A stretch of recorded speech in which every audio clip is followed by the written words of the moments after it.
Helen, welcome to Africa Today. I am Esther Mokwariola. In a continent where people are not too young to run through deserts and sail through seas in search of greener pastures, daily life either comes with possibilities to run for or realities to abscond from. Latest developments in Nigeria have seen social conversations and agitations go from tweets to streets, where young people believe they are not too young to run for political office in a system where the odds are far from being stacked in their favor. And so we ask, what are your thoughts on youth participation and involvement in African politics? You can join the conversation and share your thoughts with us on Twitter at TVC Connect. We take a report highlighting some of the continent's top stories, and Africa Today will continue. Welcome on board.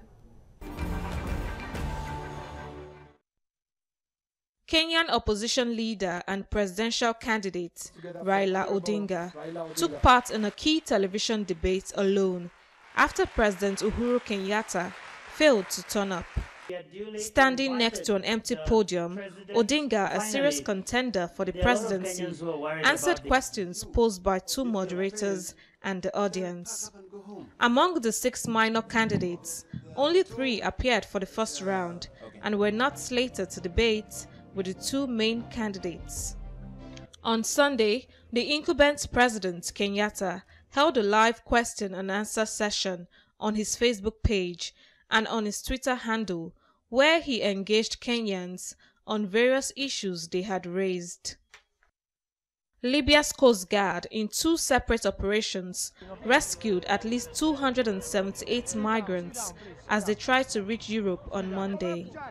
Patrol Commander Colonel Abu Ajala says a rescue mission was launched after a Tripoli Coast Guard patrol was informed of the boat's plight.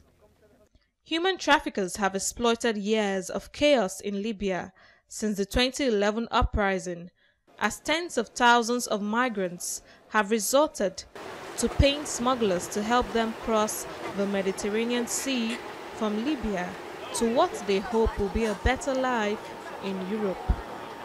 Since January, more than 100,000 migrants have made the perilous journey, with around 85,000 arriving in Italy from Libya and some 2,360 people drowning in the attempt, and that's according to the International Organization for Migration. A group of youths in Nigeria are demanding that the National Assembly reduce the age benchmark to pave way for more young adults to vie for political office. They insist that if they are not too young to vote, then they shouldn't be young to run for political office.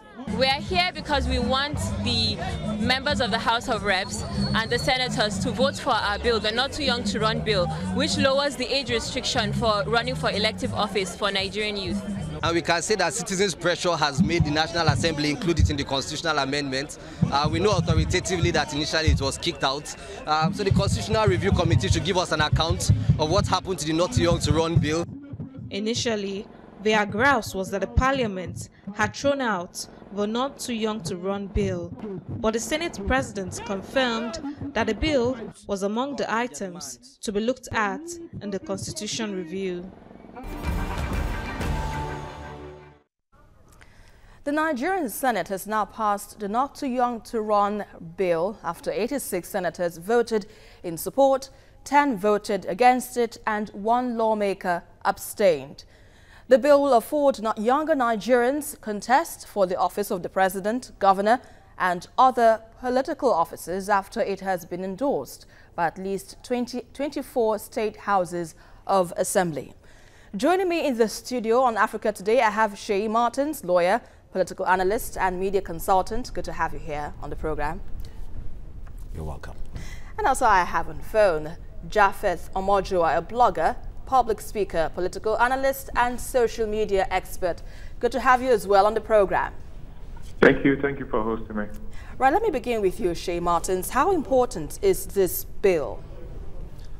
A nation that discountenances its young people does so at its peril. And that's what has played out in this very important bill, because most of us, as we're crossing the Rubicon, so to speak, you'll find that those who ruled us when we were young were in the age bracket that these young people were asking for. Many of our rulers, even during the military era, had become presidents and heads of states in their 20s. How come even in the democratic dispensation we have our grandfathers still in politics and not giving room to the younger ones? Having said that, it's important for the Senate to look at it, the constitutional amendment, that is section 65, 106, 131, as well as 171, which are the very contentious one, where age limits had to go down for young people to really participate in elective offices. And, well, the Senate had, they've done well. I would really, really love to see the answered of what went on today in the Senate, to see which one senator abstained. And of course, those 10 that did not agree with it. And in fact, what the argument is, it will be preposterous for our Senate to say no, the young people are wrong. Let's quickly get the thoughts of Japhet. Japhet, how important is this bill? It is very important because the bulk of the Nigerian population is made up of those young people that were initially disenfranchised. Actually, at the moment, disenfranchised, because that law, that bill is not yet law. It is very, very important. It goes without saying, as a matter of fact, that if I can be recruited into the army, if I can vote, then I should not be in a position where I cannot be voted for. So, but the question or the argument here is that good quality leadership is the bone of contention here, because most Nigerian leaders for some time have not had that, quality leadership. Leaders, rather, in Nigeria have not given us that quality leadership that the people are asking. Now, does this translate to better leadership if we're to have younger ones to take power? Good quality leadership is not a preserve of any age group. It's a question of competence, capacity, character, and I can be 25 and 40 and actually have leadership qualities. I mean, you've seen some of the people in the Senate, for example. I mean, would you invite those people to come and speak to your children about leadership? The thing is, if you increase the pool of our leadership, that is to say, if you reduce the age of participation, which would automatically bring in a lot more Nigerians into the pool of people we can vote for, it automatically means that potentially we have more leaders. The reason why, for instance, like the very, very brilliant lawyer was saying, Mr. Martins was saying, the reason why we have had issues with leadership in Nigeria in recent times is because the pool we have to pick from is extremely small. When you say that I cannot be president until I'm 40, the question is, what percentage of the Nigerian population is more than 40? At the moment, that percentage is just about 30%. So it means that, as a matter of fact, this is not a universal democracy at the moment. Because some 65% of the population cannot even be voted for. So as soon as you expand that net, the possibility of catching is just mathematics. The possibility of catching better leaders and, of course, also bad leaders increases. But we already have had bad leaders anyway, so why don't we just expand the net? But Seyi Martins, you would agree with me that most young ones in Nigeria today do not find politics quite attractive, because a lot of these young ones who are going out in the streets saying that they want to be a part of governance, we hardly hear them at the end of the day coming out and taking elective offices. We were put off as young people because of what we see of politicians.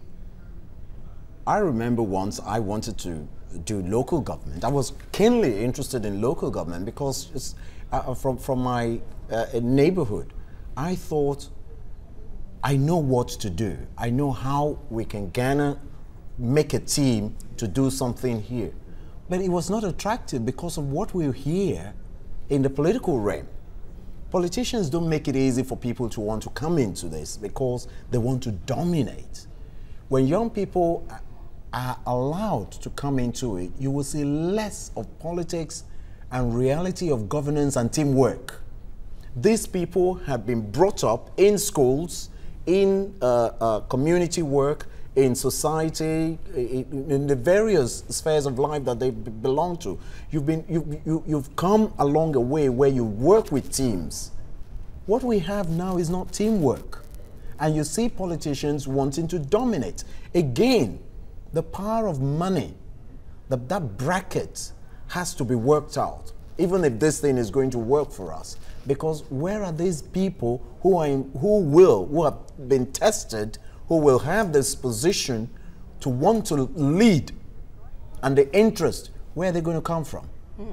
They're going to come from the society, but who is going to push them forward to say, yes, we know you can do it. Many people in societies, members of the junior chambers, you've gone through a retinue of trainings and seminars and workshops, so you know what leadership is about. You know what parliamentary procedure is about. So these people have known these things from the time they were 18. So by the time they were 24, they will be ready for leadership. Why not? And these are the issues. Let's hold your thoughts for now. Let's go on a quick break. You're watching Africa Today, and we've been looking at the youth participation and involvement in African politics. Stay with us here for more discussions in a bit.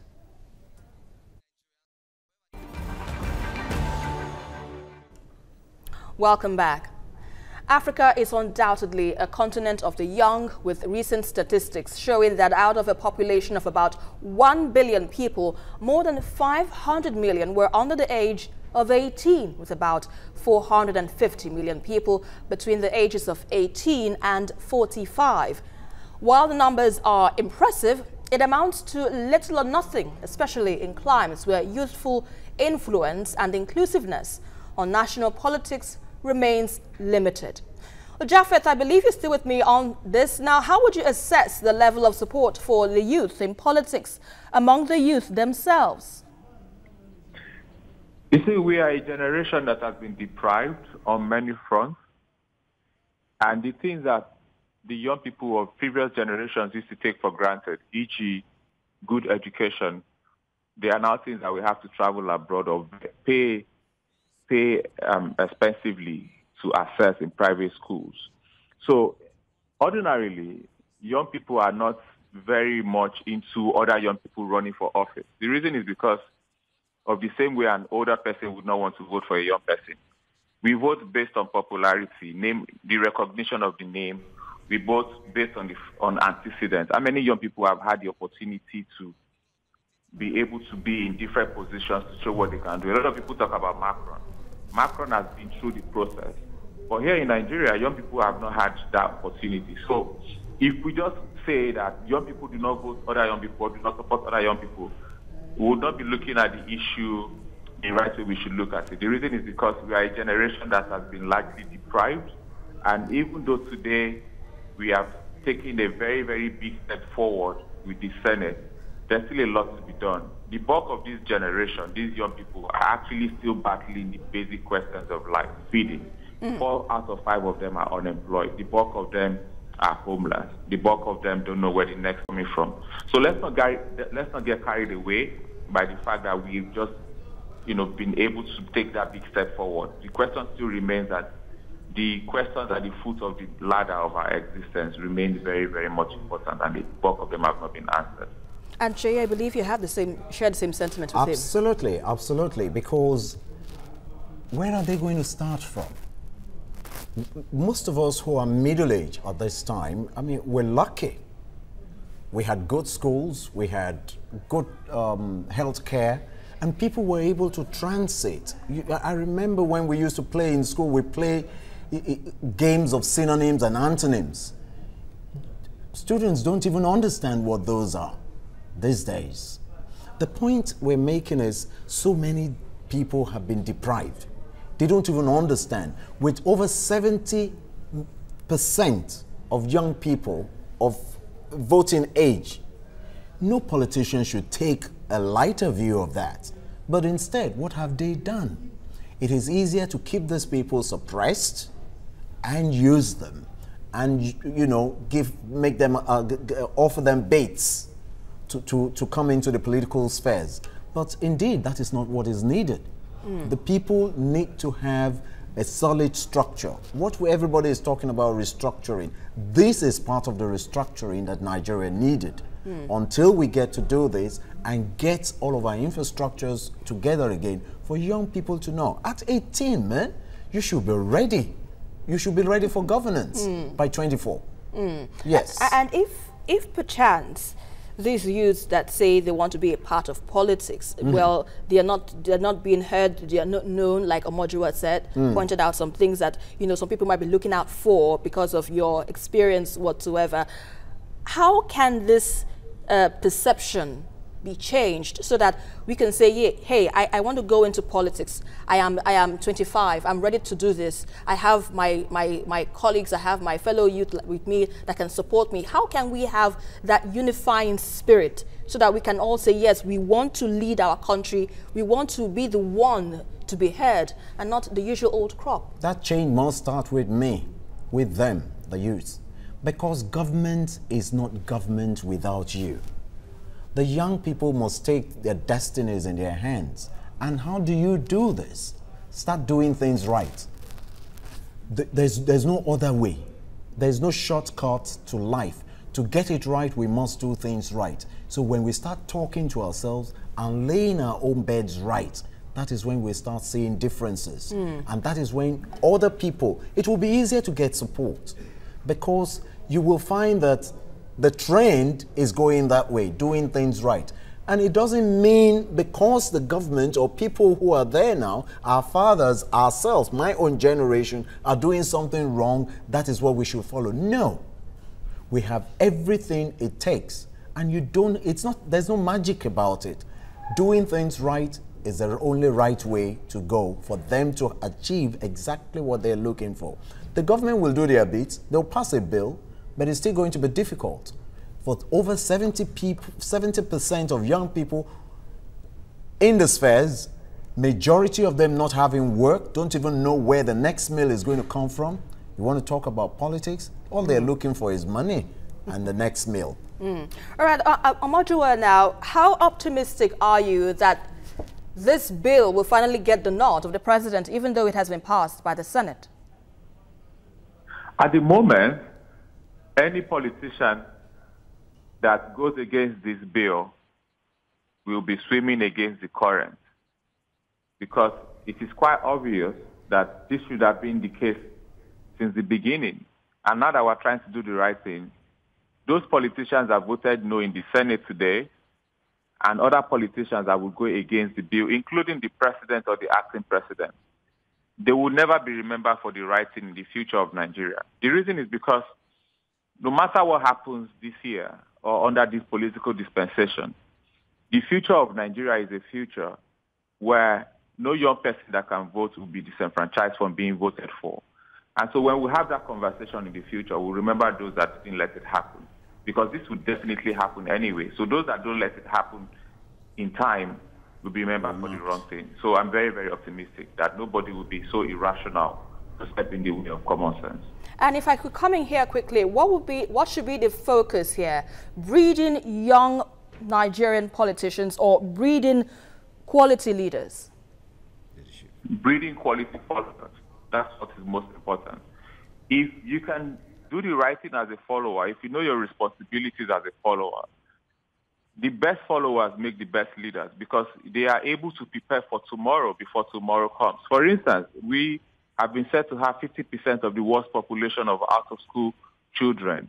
A very, very good follower would know that one of the issues Nigeria will be dealing with tomorrow is a lot of criminality, much worse than it is today, except something extraordinary happens. So what we should be breeding is very, very responsible, active citizens that are paying attention to governance, not those that intend to pay attention to governance when they are appointed into power or when they get voted. You must pay attention to it from right now. Right, let's leave it at that point for now. Thanks a lot, Japhet Omojuwa, a blogger and public speaker. We appreciate your analysis on the show. Now, Sheyi, with what Omojua has just pointed out, and I believe you also share the same sentiment. Absolutely. But if we were to go a step further, do you think perhaps in the near future would have a president of about 35 years old? It's a possibility. It's a possibility. You see, Nigeria as it is, anything can happen. Really? Yes, this is a country that God has blessed so much. We have the resources, and one of our greatest assets is the human resource that we have. We have a lot of intelligent people, a lot of people who can be trusted to do things right when the opportunities are given. But it's for the opportunities to be given.